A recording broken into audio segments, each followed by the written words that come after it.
ginagawa mo dito? Umuwi na tayo, Apo. Ayoko na po sana bumalik doon. Ayoko na pong makulong ulit eh. Hindi na kita ikukulong. Pangako ko yun sa'yo. Anong ginagawa mo dito? Siguro nagsaspy ka, no? Walang kinalaman sa negosyo ito. Eh, ano pang rason? Bakit ka pupunta dito?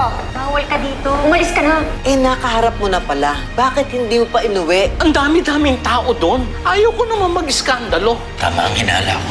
Nagsinungaling mga magulang ni Isabel. Niloko nila ang anak nila. Paano nila naatin yun? Kung wala dito ang bata, nasaan ang anak namin ni Isabel? Kung malaman man ni Emma na nabuntis niya si Isabel, wala na siyang magagawa. You like Eliana. Admit it or not. Julian. Kanina pa ba dyan?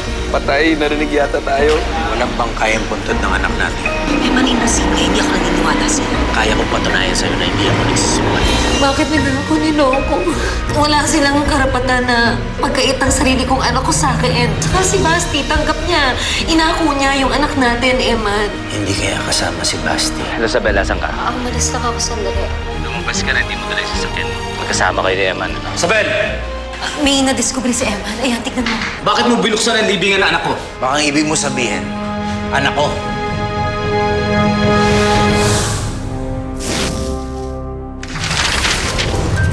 Basti, alaman ni Emma ng buong katotohanan. Hindi ka na kailangan magsinungaling. Alam niya na ang tungkol sa anak namin si Isabella. Nasaan ang anak ko, Basti?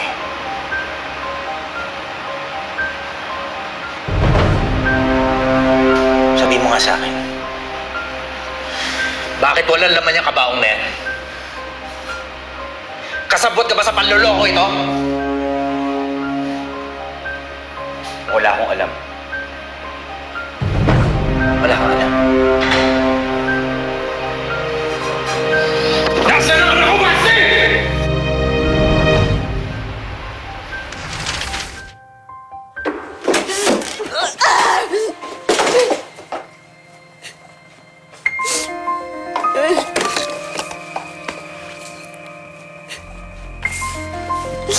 Ikaw.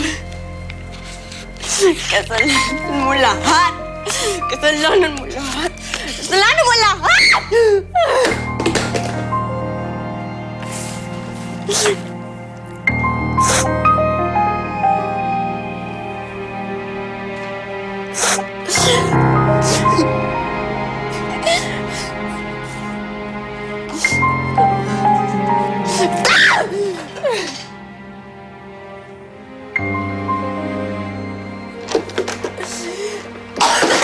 Ano ba nangyayari? Bakit nagdadabog ka na naman? Lahat na lang niya gustong agawin sa akin. Daddy ko, si Julian. I hate her. I hate her face. I hate her. Gusto mo ba yung ginagawa mo, ha? Yung ganyan, yung nagtatapon ka ng mga bagay, tapos gusto mo masugatan ka? Ha? Ako, ayoko. Nakikita ko na nagkakaganyan ka. Yan, ubo ka ng ubo, umiiyak ka. Hindi ako papayag na ginaganyan-ganyan ka. Kasalanan niya ka. Lahat na lang eh.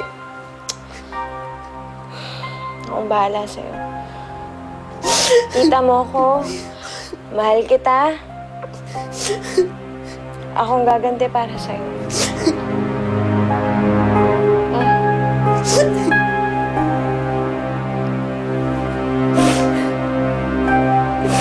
Akong bahala sa'yo.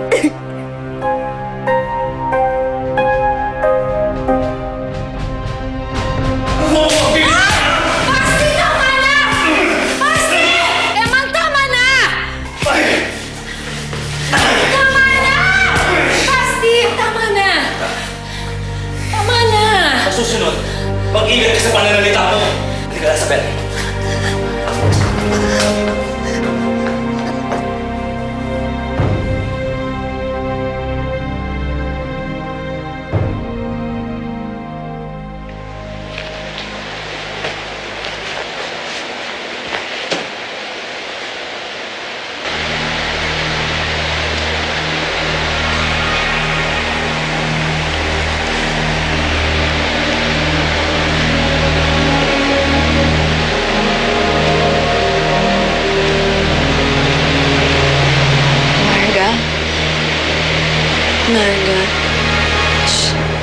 Siguro ngayon, obvious na naman yung kung ano yung tingin ko sa'yo, di ba?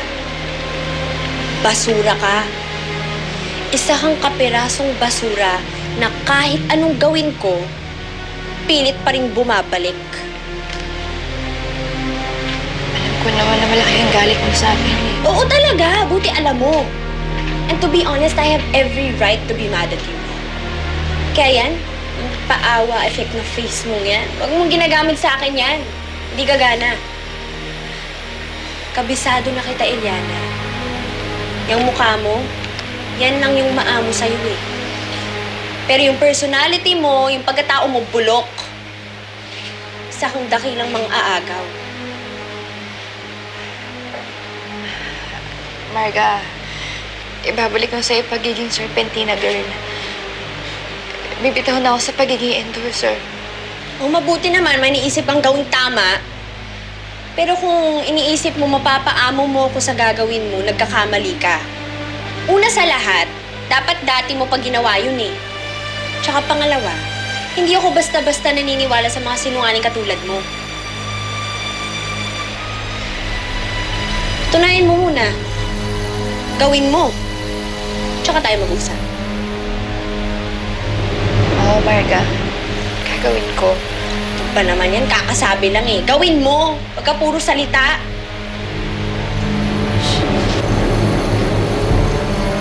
Alam mo hindi. Sumama ka sa akin sa baba ngayon. Sabihin mo sa kanila yung plano mo. Tara. Ano ba? Tara na! Bababa lang, bagay-bagay.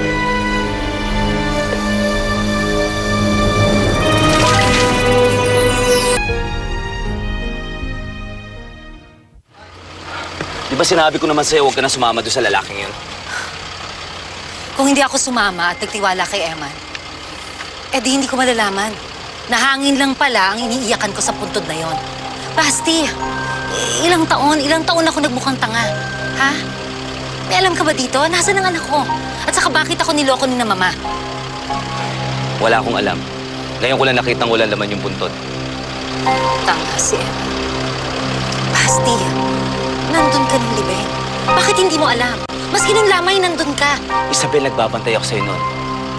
Pagkatapos sa lamay, hindi na ako nakalapit.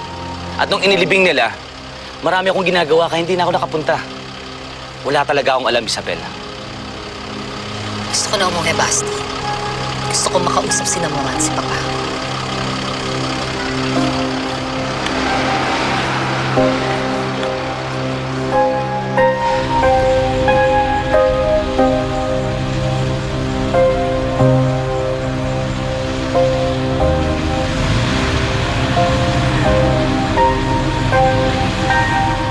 Dito, gusto ko maglagay ka ng table dito. Tapos dyan siya mag-autograph. Oh. Lagyan mo ng logo yung background para pag nagpapapicture sila kay Eliana, nakikita. Ano yun? Yung mga boot-boot na tinatawag? Yung... Ano? Yung mga sa party, ganon? Oo, yung sa party. Ah! Inatena natin. Photo booth. Yung mga ilan photo booth? Mga 10. Gusto ko yung maraming boot na yan para hindi nagkakagulo ng tao. May sasabihin lang po sana kami sa inyo. Bebe love, kung hindi naman importante yan, anak, baka naman pwedeng makahintay kasi busy kami ng tita Minerva mo. Kaya nga, baka nga maka-apekto to dyan eh. O ano? Sabihin mo na. Ma'am Nora, Ma'am Minerva, gusto ko lang po sanang magpaalam. Ha? Magka-day off ka na naman? Kaka-day off mo lang. Hoy, Inday, ano ka ba? Once a week lang ang day off. Ay, hindi po. Gusto ko na po sana magbitiw sa pagiging serpentina girl. Wala namang problema yun kasi ate, di ba nandito naman si Marga? Pwede naman siya maging serpentina girl. Hindi pwede. Bakit hindi pwede? Ano ka ba, Minerva? Sisigod na kape. Inaayos nga yung meet and greet na serpentina girl. Nalabas na sa print yan. Sa mga dyaryo, mukha ni Eliana yung nandun. Sino nga asan ang mga taong pupunta doon? At saka, ang mga billboard. Ang laki na nagastos ko sa mga billboard. Hindi pwede, Eliana. Pero Ma'am Nora, ayoko po sanang... Eliana, nakatira ka sa bahay ko. Maganda ang damit mo, maganda ang tulugan mo, libre ang pagkain mo. Sa tingin mo, libre lahat yan, walang bayad. Hindi pribilehiyo yan. trabaho. Hindi ka pwede mag-resign. Tapos! Alis. Alis na kayo. Alis.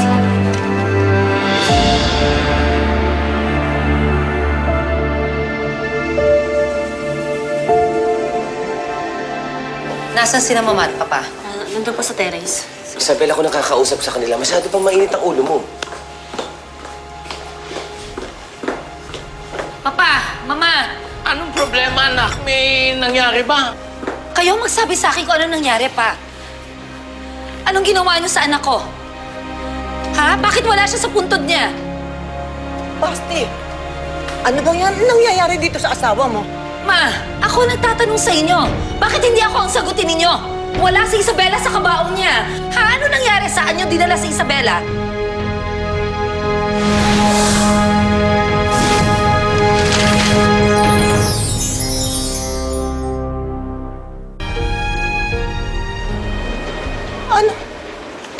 Anong ibig mo sabihin? Wala sa kabaong ang apo ko. My God! Baka may nagnakaw sa bangkay ng apo ko. Eddie! Eddie! Paimbestigahan mo to. I-report mo sa pulis. Sige na! Mama, walang laman ang kabaong ni Isabela. Malinis siya. Walang marka na may laman. At nakita yun mismo ni Eman. At saka, isa pa, sinong nasa tamang pag-iisip ang magnanakaw ng bangkay ng isang bata? Ano mapapala niya doon? Sabihin niyo nga sa akin! Ewan ko. Bakit ako tinatanong mo? Eddie, ikaw nga kumausap sa anak mo. Baka naman, baka kinuha ni Eman. Isabel. Ano? Bakit gagawin ni Eman yun, Mama? Bakit hindi? Kinuha ni Eman ang bangkay ng anak mo para guluhin ang isip mo. Hindi ba? Sinabi mo kanina lang, ang unang nakakita ay si Eman. Teka nga muna pala, bakit ba siya nandun? Anong ginagawa niya doon? Bakit niya pinakaalaman ang musuleyo natin? Mama! Alam na ni Eman ang lahat tungkol sa anak namin. Kaya imposible. Hindi niya nanakawin ang bangkay ng sarili niyang anak, Mama. Kayo ang sumagot sa akin! Ano nangyari sa anak ko?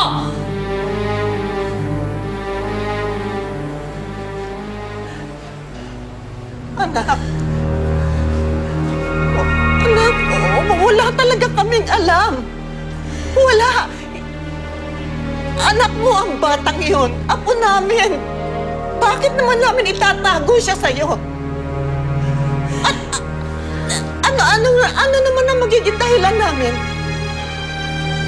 Para sabihin sa'yo, patay na ang anak mo. Kung ipinagluksa mo yung anak nung mawala siya sa'yo. Kami rin, anak, nagluksa. Hindi lang ikaw. Yan na nga ba sinasabi ko eh.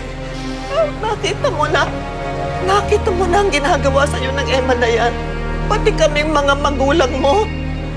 Pinag-iisipan ko ng masama ng dahil sa kanya. Isabel, hindi mo ba nakikita, anak? Gumaganti lang siya sa atin.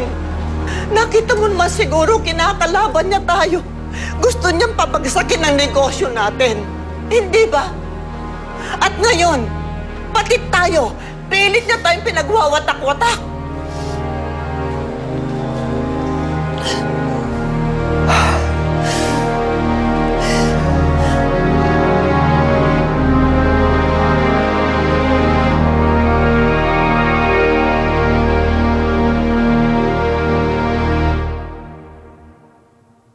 Bakit mo sinabi kay Isabel? Kasalanan na nga yung ginawa natin na pagbubukas ng nature nila eh. Nilantad mo pa sa pamilya na kasalanan natin. Laking gulo yung pinapasok mo. Kailangan niya malaman yon, Tay. Ayoko maging isa na lang doon sa mga taong nagtatago ng katotohanan sa kanya. Gusto mo ba mapahamak, ha? Oo, may pera ka nga ngayon tulad nila.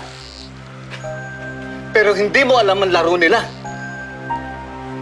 Di wala kang proteksyon laban sa kanila. Hindi ako natatakot sa kanila. Sila ang dapat kabahan. Marami silang kailangan sagutin sa akin at kay Isabel.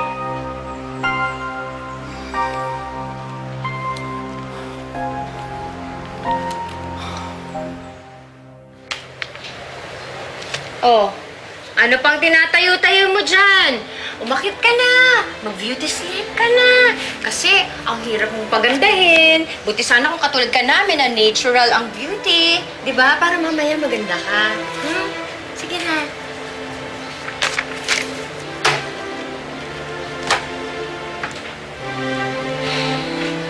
Ano ba? Bakit ka naman pumayag? Alam mo, chance ko na yan para maging serpentina girl ulit eh. Anong gagawin ko, Bebe Lab? Inaayos ko yung fro mo. Hindi pwede. Si Eliana kailangan ko. Alam mo, baka naman hindi mo lang sinasabi. Mas gusto mo na rin siya kaysa sa akin. Pareho na kayo ni Daddy. Sige, magsama-sama kayo. Kampihan niyo siya.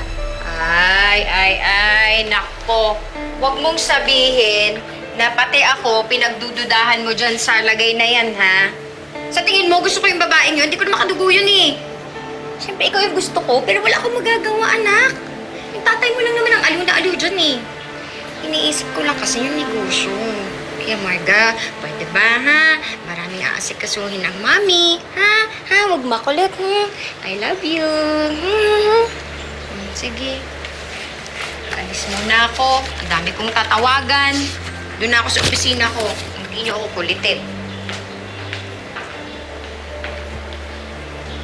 Marga, huwag kang mag-alala. Anong sinabi ng tita mo sa'yo? Di ba igaganti kita? Basta yung plano ko, magawa ko. Sigurado hindi na pwede maging serpentina girl ang Eliana na yan. Eh, ano nga ba kasi ang plano mo? Basta akong bahala. Relax ka lang, akong bahala sa'yo.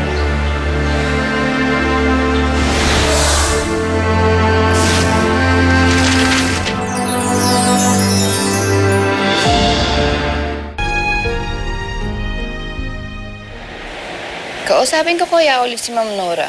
Naku, baka magtaray lang yun sa'yo. Alam mo naman yun, kung anong sinabi niya, yun ang batas. Ayoko na kasi maging serpentina girl eh. Nakakahiya na kala lolo. Eh sa hindi ka nga pinayagan ni Ma'am Nora. Hindi mo naman kasalanan yun. Eh kung kay Mang Eman kaya ako magpaalam, baka yun pumayag. Subukan mo. Di hamak mas mabait naman yun kay Ma'am Nora. Tama kay Mang Eman nga. Sana naman pumayag si Mang Eman. Kapag nangyari yun, siguro naman mababawasan na yung galit sa akin ni Marga. Tsaka di na siguro pag-iinitan ni Ma'am Minerva, no?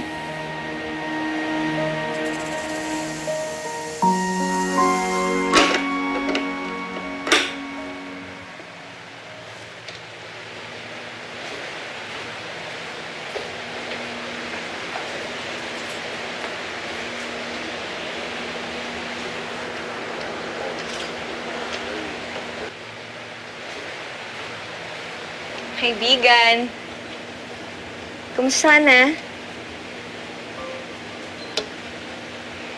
Kailangan ko kasi yung tulong mo eh. Ikaw lang kasi yung makakatulong sa akin para matalo namin si Eliana.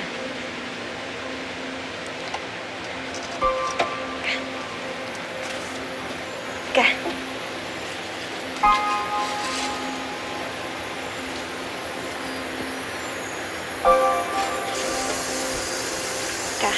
Sama ka muna sa akin.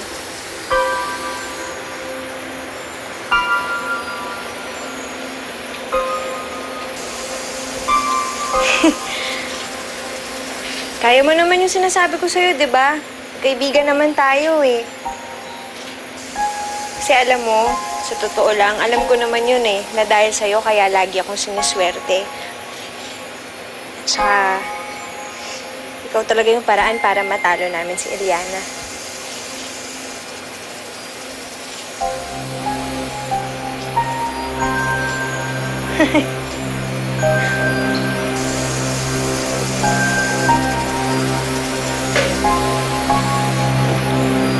Oh, bakit nagtatago ka? Talaga.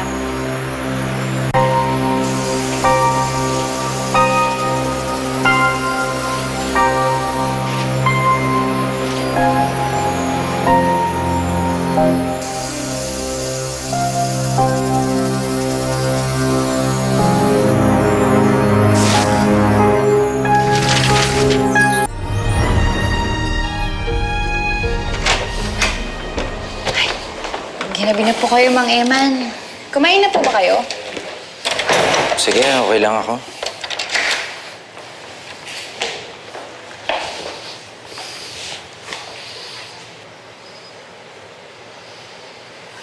Mang Eman, ano po nangyari sa mukha mo?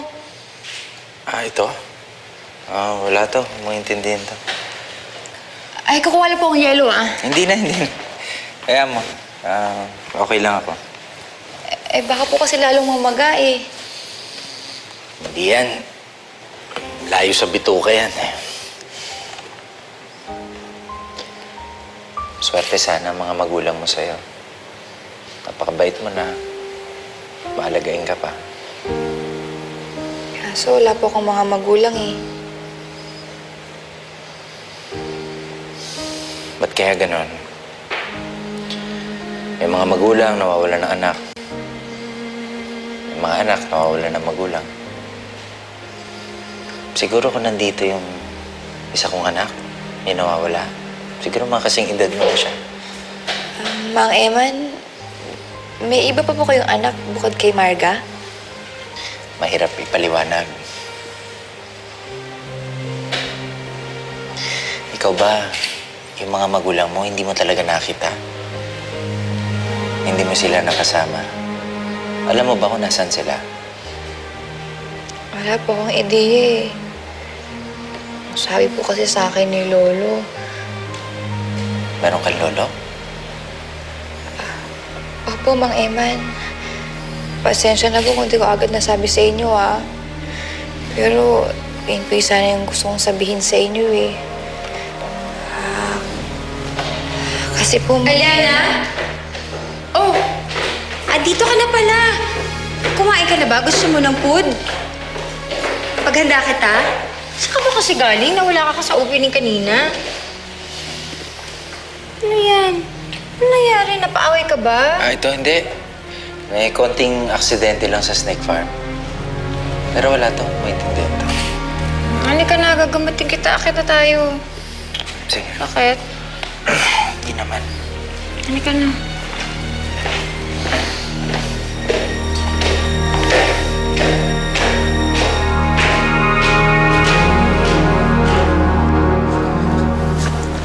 Oh, ano nang ginagawa ni Isabel? Nakatulog sa kakaiyak, Papa. Kawawa naman ng anak ko. Siguro panahon na para sabihin natin sa kanya ang totoo. Para ano? Para lalong magalit siya sa atin. Hindi niya tayo mapapatawad, Eddie, kapag sinabi natin sa kanyang totoo. Baka layasan pa niya tayo. Ang kinakatakot ko lang, baka hiwalay na ako ni Isabel pag nalaman niya may kinalaman ako dito. Kita mo na? Yung ba? Yung ba ang gusto mo mangyari? Ang magkawatak-watak ang pamilya natin? Aurora, nabuko na tayo. Hanggang kailan tatagal ito? Hanggat kaya natin. Ang isipin mo ngayon, kung paano mo tuturuan ng leksyon yung Emma na yan. Nang dahil sa kanya, kaya nagdududa sa atin ngayon si Isabel. Sindakin mo siya. Puntahan mo. Takutin mo. At habang ginagawa mo yan, bawiin mo na rin sa kanya si Eliana.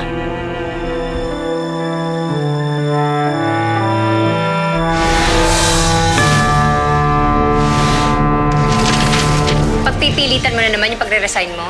Kinupkup ka namin dito, pinatira ka dito ng asawa ko, tapos yan ang igaganti mo? Lahat ng ginagawa namin ay para sa'yo.